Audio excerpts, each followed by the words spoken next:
просто. Так называли первого чеченского тяжелоатлета, знаменитого Ваху Эсенбаева, одного из сильнейших тяжеловесов СССР 50-х годов. Имя Вахи Эсенбаева стоит в одном ряду с знаменитыми советскими атлетами Новаком, Власовым, Жаботинским. Эсенбаев вместе с Увайсом Ахтаевым были единственными титулованными чеченскими спортсменами на протяжении почти четверти века, пока в 1970-х годах наши борцы, штангисты и боксеры не начали побеждать на всесоюзных турнирах. Во время Чеченской войны Ваха потерял все свое имущество. Сгорели дом, многочисленные награды и подарки, бесценный архив документов и фотографий собраны за 50 лет спортивной жизни. После этого Ваха переехал с семьей в Москву, где его старые друзья-спортсмены во главе с олимпийским чемпионом Леонидом Жаботинским помогли обустроиться поначалу. Ваха Эсенбаев родился 4 апреля 1932 года в городе Грозном. Отец Мухтар Эсенбаев по образованию юрист, работал адвокатом. Как часто случалось в то время, он был арестован НКВД. В 1943-м и после пыток осужден на 5 лет лагерей. Мама Мирзоева Мария работала начальником Госздрава ЧССР. Жил Ваха с матерью и сестрой Маликой Абдуллаевой. Во время выселения чеченцев в 1944 году ему не было 12 лет. Жизнь в ссылке складывалась очень легко. В 11 лет он уже работал землекопом, затем учеником, столяром, молотобойцем, кузнецом. Это было тяжелое, голодное время. Он трудился за хлебные карточки. Молодежь была интернациональной. Немцы, карачаевцы, балкарцы, ингуши и даже русские, сосланные по делу Кирова. Всех их объединяла одна судьба – спецпереселенцы. Казахстан, поселок Чолоктау, куда по переселению попала семья Эсенбаевых, стала их временным местожительством. Мальчик рос и очень любил спорт. Играл в футбол. Уже тогда он отличался мощным телосложением. Играл в команде центральным защитником. После работы Ваха с друзьями ходили в читальный зал. Там впервые в журнале «Огонек» он увидел штангиста Юрия Дуганова, чемпиона СССР и рекордсмена мира по тяжелой атлетике, основоположника рывка низкого седа в СССР.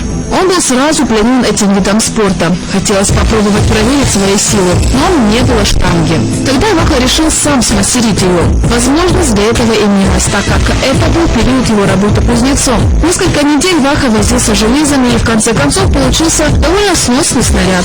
С того дня он с друзьями под руководством Магомеда Чуликова начали заниматься тяжелой атлетикой. Мне тогда было 15 лет, рассказывает Ваха. В 1948 году наша команда «Врагов народа» стала чемпионом Джамбульской области по тяжелой атлетике. Спорт для нас был к тому же возможностью выехать за пределы Чолоктау, поселка, куда мы были сосланы. Выезд без особого разрешения с места ссылки карался очень строго, до 25 лет каторжных работ. Личные рекорды: в жиме 155 кг, рывок 135, толчок 175 кг. Эти результаты я показывал на соревнованиях в 1955 году, когда рекорды мира составляли жим 172,5, рывок 150 кг, толчок 190. Если бы в то время помощь и отношения ко мне были бы чуть более внимательными, а не как к врагу народа, я бы быстро добрался до мировых рекордов.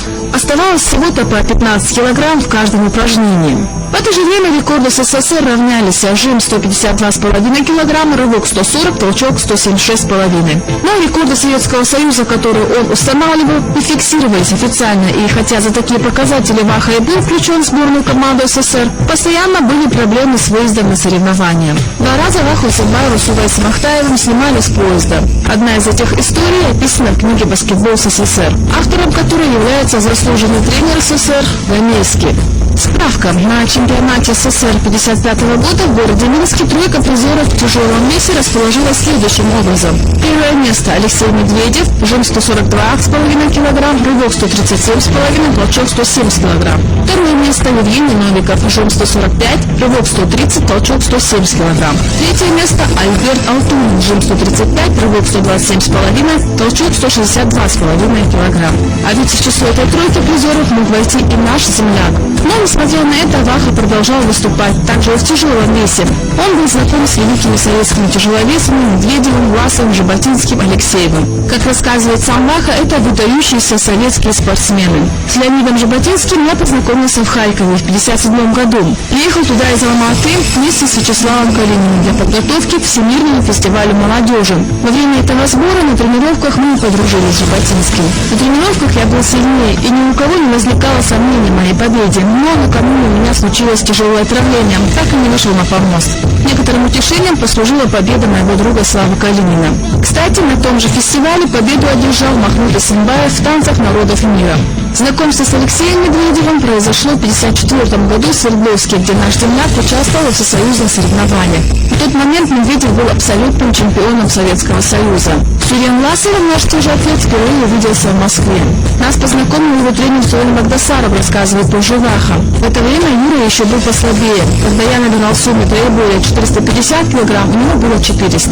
С Юрием мы сразу подружились, так как его интересовала история нашего народа, и мы проводили время в долгих беседах. К тому же нас сближала сходная судьба. Его отец был арестован чекистами и расстрелян. Также Эсенбаев выступал с Григорием Новаком, первый советский чемпион мира. Яков Макуценко, 14-кратный чемпион СССР, и другими известными советскими атлетами. Но статус спецпереселенца мешал ему пробиться в элиту советской тяжелой атлетики. В 1956 году атлет выжил на тренировке 162,5 килограмм. Рекорд СССР в это время был 155.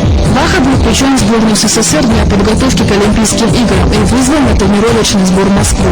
Но в Алмате его сняли с поезда за несколько минут до его отхода. К сожалению, спортивная известность не давала никаких льгот со стороны властей. Нет, конечно, какие-то снисхождения были. В отличие от большинства наших земляков, Эсенбаеву разрешали за некоторыми исключениями выезжать на соревнования, иногда даже за пределы республики. Про его спортивные заслуги знали высокие начальники. Перед крупными соревнованиями сам министр внутренних дел Казахской ССР генерал Николаев давал телеграмму спецкомендатуру срочно командировать Эсенбаева. К тому же и из-за своего взрывного характера Ваха часто попадал в ситуации, из которых, не будь он известным спортсменом, прямиком отправился бы в лагеря. Конечно же, стоит отметить, что Эсенбаев первый чеченец, которому было присвоено звание мастера спорта СССР. В 1956 году Ваха выиграл чемпионат Алматы с результатом жим 155 килограмм, рывок 130, толчок 165.